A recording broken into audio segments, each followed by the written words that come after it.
Doug Ford winning his third straight election in Ontario is not a fluke, and it's not just a story about some meathead who stumbled upward through the gaps in Canadians' conservatism.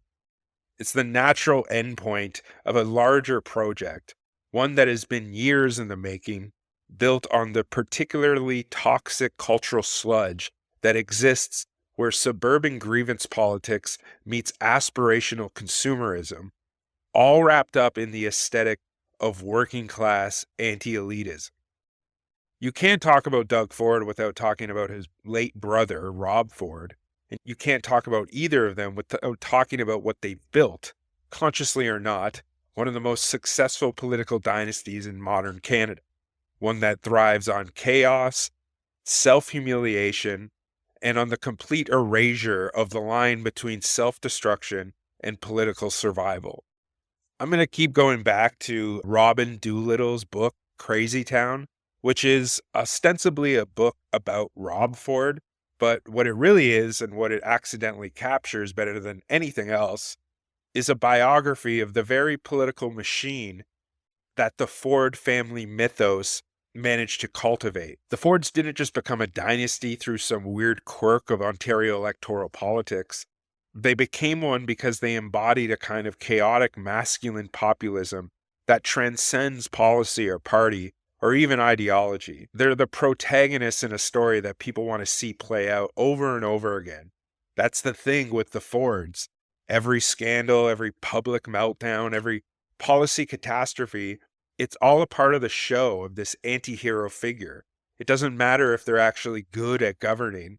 The point is that they are the main character, and in the absence of any compelling alternative, people will always gravitate towards that main character, the anti-hero. In Crazy Town, Doolittle frames Rob Ford's appeal as being rooted in his responsiveness, his willingness to take calls directly from his constituents, to show up in person when their garbage wasn't picked up or their potholes weren't filled. And that's a part of it, but it's not really the whole story. What Ford really sold wasn't just service, it was this fantasy of access, this fantasy that you, a regular person, could personally reach into the machinery of government and pull the levers yourself just by being associated with this guy. Rob Ford wasn't just a mayor, he was your buddy. He was someone who you could go to and depend on to fix a ticket for you, who could yell at a city worker on your behalf, who could break the rules for you, because in the end, the rules were stupid anyway. It's the same thing that Doug Ford sells, just with less crack and more cul-de-sacs. What the book Crazy Town really gets at, though maybe not explicitly as it could, is that Doug and Rob weren't just brothers. They were political foils to each other. Rob was pure id, all impulse, all spectacle.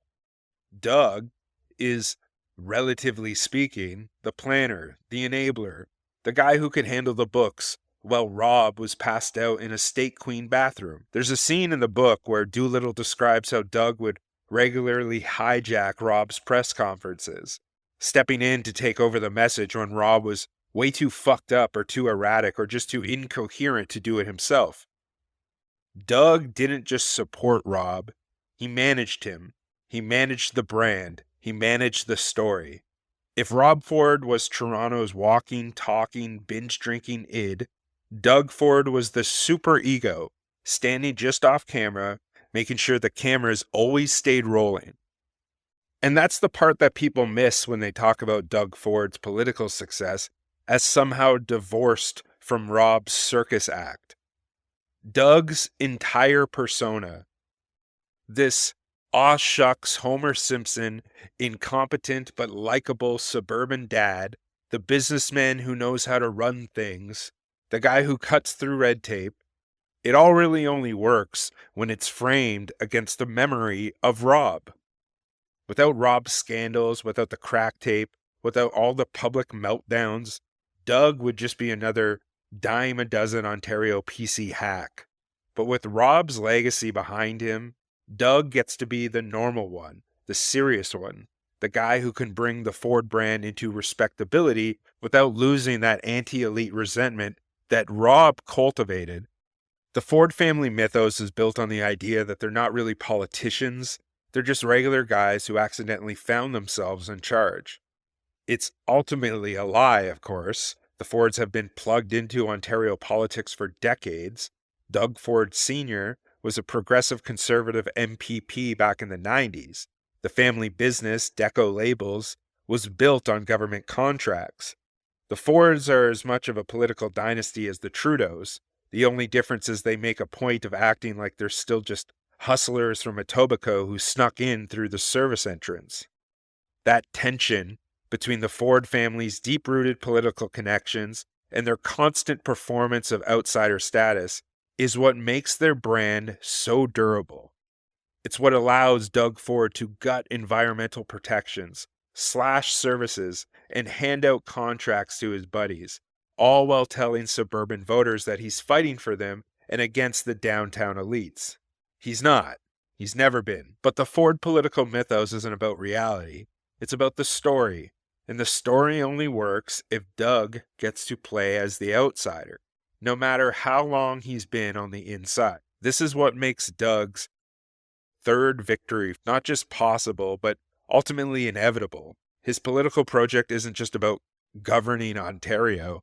It's about extending that Ford family political story into another generation and keeping that brand alive.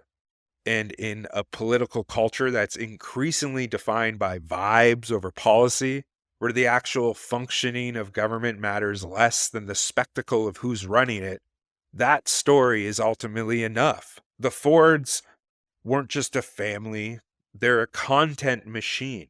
They produce drama at a rate that pretty much no other political dynasty in Canada can ever match. Every scandal, every blunder, every abuse of power, it all feeds into this same narrative, this same Ford family political legend. The Fords are seen as fighters. They're seen as outsiders. The Fords are here to protect you from the people who look down on you. He's very much like the Richard Nixon of Canada.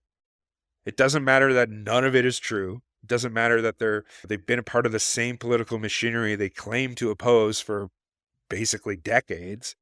The only thing that matters is that the story keeps going.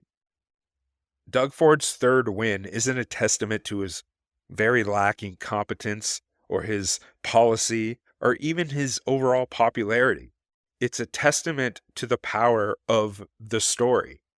And until someone figures out how to tell a better story, Doug Ford will keep winning because, love him or hate him, he's the main character, the anti-hero.